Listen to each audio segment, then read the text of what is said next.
क्या आपके पेट से भी गुड़गुड़ की आवाज आती है? कभी खाली पेट तो कभी खाने के बाद भी आवाज सुनाई देती है?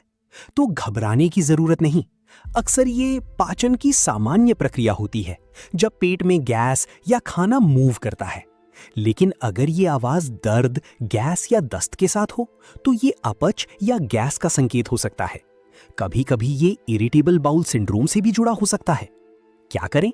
खाना हमेशा धीरे धीरे और अच्छी तरह चबाकर खाएं और सुबह खाली पेट गुनगुना पानी पिएं। गैस के लिए अजवाइन प्लस काला नमक लेना फायदेमंद हो सकता है। अगर आवाज के साथ दर्द या परेशानी हो तो डॉक्टर से जांच जरूर करवाएं।